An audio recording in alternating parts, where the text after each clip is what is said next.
Okay, so we're going to look at session 3, which is a narrative. Um, this packet is to get you ready for the LEAP, and so there are 4 sessions. There will only be 3 ELA sessions on the LEAP. Remember, we said there will always be a research simulation task, and there will be either a literary analysis task or there will be a narrative. It won't be both.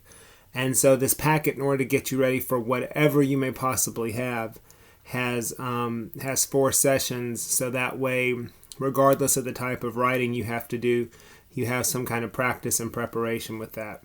So this session, session 3, is the narrative, and we tend to do pretty well with writing narratives. I probably won't do a writing with you on this one because we tend to know how to do it. I might go over what you're supposed to do, but I don't know if I'm going to write a narrative because as a class we tend to do pretty well. Both classes that I teach tend to write narratives decently. The main thing is that you want to make sure you have a beginning, a middle, and an end of whatever narrative you're writing, and that your narrative makes sense with the rest of the story.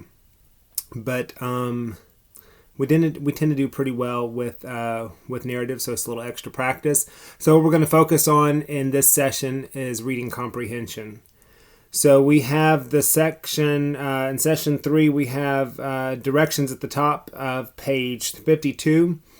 It says, today you will read a passage from The Breadwinner. As you read and answer the questions, pay close attention. Okay, so they're giving you directions to kind of lead up to the writing. It says, pay close attention to the point of view of the characters to prepare to write a narrative.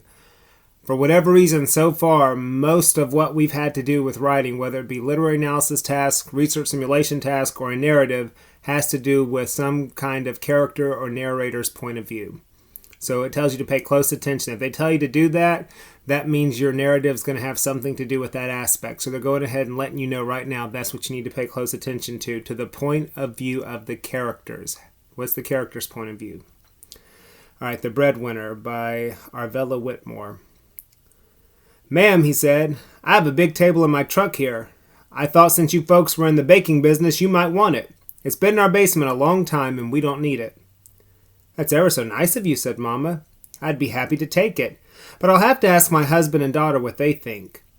Sarah followed the man outside while Mama went to get Daddy, who was kneading dough in the back. The table was lying on its side, and it was huge. It must have been 7 or 8 feet long and at least 4 feet wide, thought Sarah. Strong looking, too, with its thick, swirled oak legs. They'd have to keep it in the front of the store since there wouldn't be room in the back. But it would be just right for kneading dough. The tables they owned were too small. Sarah smiled as Daddy came out, wiping his hands on his apron. A week ago, you couldn't have paid him to step out on Main Street in an apron. Sarah guessed he had been so busy he forgot. What do you think? Asked Sarah. It'd be perfect for kneading dough and shaping loaves. It looks good to me, said Mama. Daddy shook his head. I don't know. We don't have room for it in the back. But we could put it up front, said Sarah. Those tables in back are too small. Daddy frowned. In front of the big windows? Why not, Mama said. I don't care if people watch me make bread. She winked at Sarah behind Daddy's back. Though Daddy had never said a word about it, they both knew that he would rather people didn't see him work with dough. It was silly, thought Sarah, and the sooner he got over it, the better. Please, Daddy, Sarah cried. Let's take the table. Besides, the front of the store looks bare, and when the shop is open, we can use the table as a counter. Daddy nodded to the man and grinned. Seems I'm outnumbered. Guess we'll take it. Mighty thoughtful of you. Here, let me give you a hand. The 2 men placed the big dusty table in the front part of the store in full view of the large show windows. With brushes and soapy water, Sarah and Mama scrubbed it down to its pale oak finish. Then they spread flour on top. Sarah took some of Daddy's dough from the back, brought it out to the big table, and started kneading it. Soon a small crowd gathered in the street outside the window to watch her. When Daddy came out from behind the privacy curtain, Sarah expected him to duck behind it, but he didn't. When he saw all the people out there, he grinned and waved. Leaning over the table, he scrawled a message on a brown paper sack. Open at noon. He clipped it to the red checkered window curtain with a clothespin, then disappeared into the back of the store. A few seconds later, he came out again with a big pan and set it down on the table between himself and Sarah. He grabbed some dough and started kneading it. Sarah couldn't believe her eyes. "You were right," Daddy said. "We needed this table."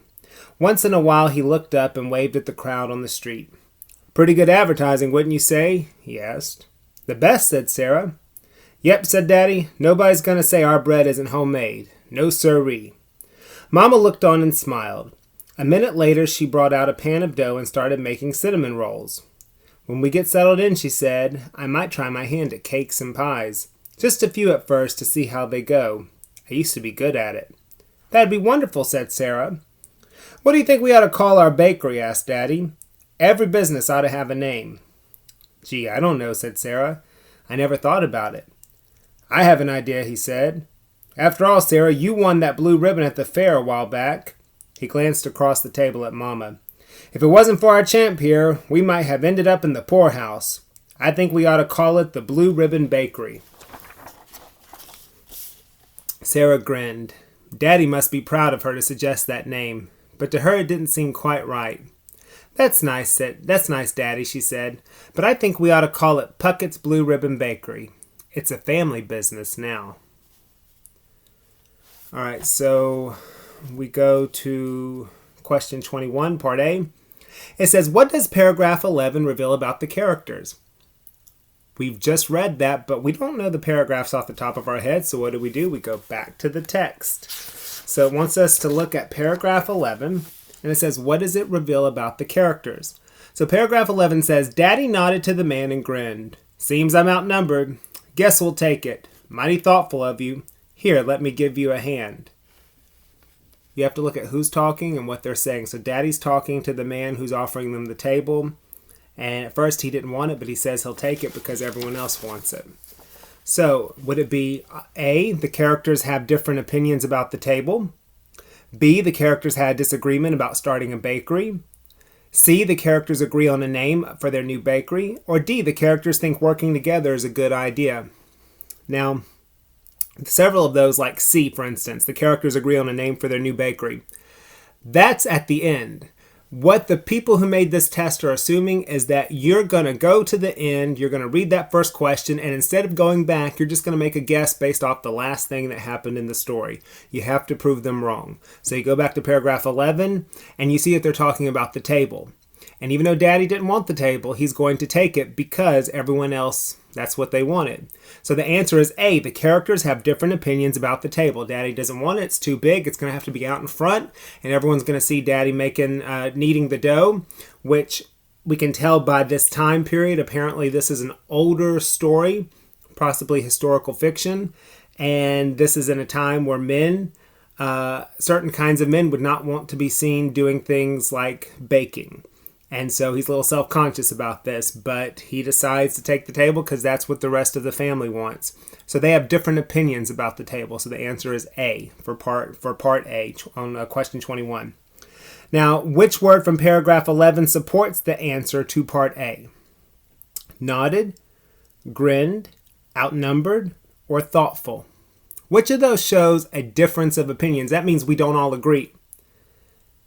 And the answer would be C, outnumbered. Who's outnumbered? Daddy's outnumbered. Does Daddy want the table? No, but he's going to take it because he's outnumbered. But they all had different opinions. So the answer is C. So for question 21, part A, the answer would be A. And for part B, the answer would be C. All right, now we go to part A on question 22. It says, what is a theme of the passage? How do we find theme? We look at how the characters respond to his or her challenges. In this case, we have a whole family. So how do they respond to their challenges? What's the main idea? And then what's that big universal life lesson that we've seen in other stories that we could apply to our own lives? What's that life lesson for us? Is it A, if you're willing to change, good things may happen? B, hard work pays off in many ways? C, people can find friendship in the most unexpected places. We know that should not be it because there's nothing about friendship. D, opportunities are everywhere. You just need to take advantage of them. Which of these would be a theme of the passage? Well, is there any change that happens? The answer is yes. So it would be A. If you're willing to change, good things may happen. Who changes? Daddy changes. Okay, then it says, which paragraph from the passage supports this theme? they're calling you out. They're going to say, you're going to be lazy. You're just going to choose one. No, you're going to have to go back. So they give you options, paragraphs 1, 12, 13, or 16. You're going to have to go back to the text. I have to go back to the text. So I go back to 1.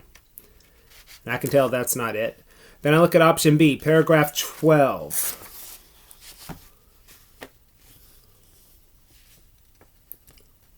That has to do with cleaning the table. Paragraph 13. That's when they start making bread, and then Dad sees that there's a crowd coming, and so Daddy decides to come out and also start working with the dough on the table. So that's where a change occurs. Just to make sure, I'm going to look at paragraph 16. So the answer would be paragraph 13. So for question 22, A would be A, and part B would be C, paragraph 13. All right, now we go to question 23, part A. What does the narrator's point of view reveal about Sarah? So the narrator would be the person who's telling the story. So what does the narrator's point of view reveal about Sarah? A, she is proud of winning a blue ribbon at the fair. B, she wants her mama to start baking desserts again. C, she is worried about her father's actions towards the man in the truck. D, she is confident and willing to take a risk with the business. So the narrator's point of view, that person telling the story, what does that person's point of view reveal about Sarah? If you have to, go back to the text and look at Sarah. Who is Sarah? What's going on with Sarah? So go back to the text.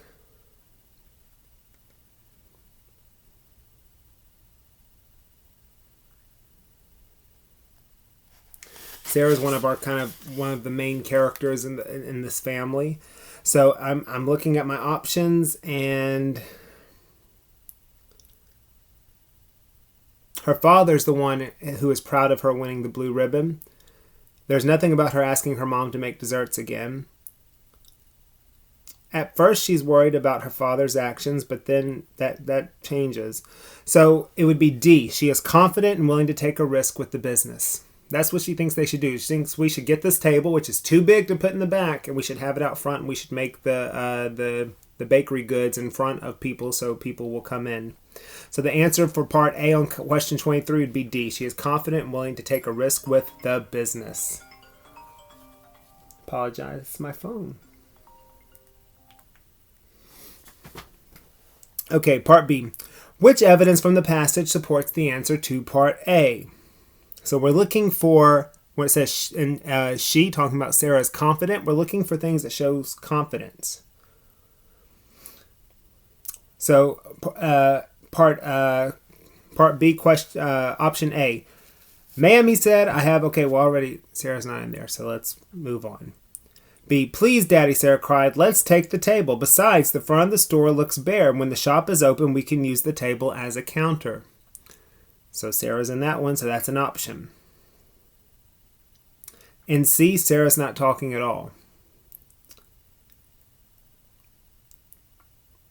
In D, she's talking to her dad and talking about the name of the store. So which of these, B or D, shows her being confident and willing to take a risk? It would be option B. So for question 23, A is D, part A is D, and part B is also B. All right, now we go to question 24, part A. Compare Sarah and Daddy's reactions to the offer of the table. Circle 2 quotations to show their different reactions. Okay, so we're looking at Sarah and we're looking at Daddy, and we have 2 options. So for A, it says, it must have been 7 or 8 feet long and at least 4 feet wide, thought Sarah. Strong looking, too, with its thick, swirled oak legs. They'd have to keep it in front of the store since there wouldn't be room in the back, but it would be just right for kneading dough. The tables they owned were too small. Okay, so that's Sarah's reaction, so this might be an option.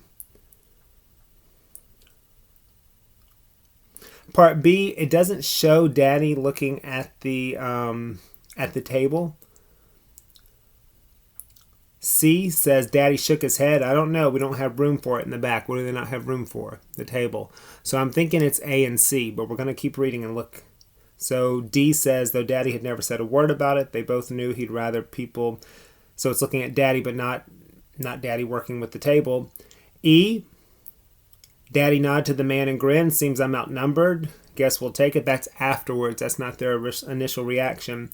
And F says, gee, I don't know, said Sarah. I never thought about it. That's after the fact. So the answer would be A and C for part A on question 24. A and C. Both of those shows Sarah's reaction. A shows Sarah's reaction. C shows Daddy's reaction to the table. Now, part B says, why do Sarah and Daddy have different reactions to the offer of the table? Would it be A, Sarah does not mind if people see her through the windows working, but Daddy does not want people to see him? That's probably the answer, but let's keep reading just to make sure. B, Daddy thinks they do not need another table, but Sarah thinks they do because the tables they have are too small. Probably not why they have a reaction. C, Sarah thinks the table will be perfect in the store because the table is big and strong, but Daddy thinks the table is too old and dirty to put in the store. Never said that. D, Daddy thinks the table will be useful as a counter. That we already know Sarah's the one that said that. So the answer would be A for part B on question 24. All right, and now we come to the writing. And it says, write a journal entry about the day the table arrived from the point of view of either Sarah, Daddy, or Mama. So it's going to be first person, a first-hand account of this story, and you're going to write about the table coming. And you get to decide whether you're Sarah, Daddy, or Mama, and you're telling the story from that character's point of view. Kind of like what we were trying to work with the culminating writing task in The Lion, the Witch, and the Wardrobe, where you had to tell either the White Witch's point of view when spring comes to Narnia, or you had to tell Aslan's point of view when he's killed by the White Witch. You had to you already read the scene, you knew what had happened, but you had to tell the same story, but from that character's point of view. They want the same story, but from one of these characters' points of view, and you have to decide which one. And what I always suggest is doing either Sarah or Daddy, not Mama, because to me, Mama, there's just not a lot there. And so I've always told my students either choose Sarah or choose Daddy, and write a journal entry from their point of view. And all you're doing is going through the main things. They're working at the bakery. The table arrives. What are their initial reactions? If I'm writing from Sarah's point of view, I talk about how excited I am about this table, but I knew that Daddy wouldn't like it. If I'm writing from Daddy's point of view, I would talk about how he's not sure about this table because he doesn't want people to see him kneading dough in the front of the store. He doesn't want people to walk down the street and see him doing that. He just doesn't. That's not something he feels comfortable with. And then how by the end, everybody's happy. Everybody's excited about the new opportunities. I would do either Sarah or Daddy. I would not do Mama. So choose one of those. It says, use details from the story to describe how the table was used, the emotional effect the table had on the family member chosen. Emotional effect. How does that family member feel about the table? And we've already answered the question about Sarah and Daddy. So whichever one you're writing about, that's what you would want to include. And it says, thoughts about how the table will affect business in the future. What are they hoping is going to happen with this table? Sarah has some things she says, Daddy has some things he says towards the end, and you want to include those. Remember, when you have a timed writing and it's a narrative, remember this is not an essay. There's no text-based evidence. You're not doing life lessons. You're not doing a thesis. This is not an essay. It's a narrative. You are writing a story. Remember, hold up your hand, and we have our 5 fingers, and we use those 5 fingers for the 5 senses, our sensory details. What is my character seeing, hearing, feeling? Not like emotions, but like touching. So like if I'm doing Daddy, it would be kneading the dough, getting that big heavy table off the truck. So what is the character seeing, hearing, touching, smelling, and tasting, if they are. Now, are all our characters always going to have all 5 senses engaged when we write a narrative? No, but see what you can think of to help come up with those sensory details. And you just write a journal entry kind of summarizing what the story already said, but from your character's point of view. Think about what we did with Edmund when we were trying to write an internal versus external graphic organizer. When Edmund is on his way to the White Witch, we talked about what's happening on the outside. He's slipping and falling. He's running into the ice. And on the inside, what's going on? He's hating Peter. He's thinking about how Aslan's really not that good. And he's imagining what's going to happen when he's king. So we did those kinds of things. So think about your character and what's going on inside emotionally in reaction to what's happening outside in the story. And as a class, both of my classes, we tend to do pretty well with narratives. A few of us, it's just we sometimes end up making it a little too short. And what we need to do is make sure we cover all parts of the story. And so ask yourself, what's happening at the beginning? What's happening in the middle? And how's the story end? And then summarize that story from your character's point of view.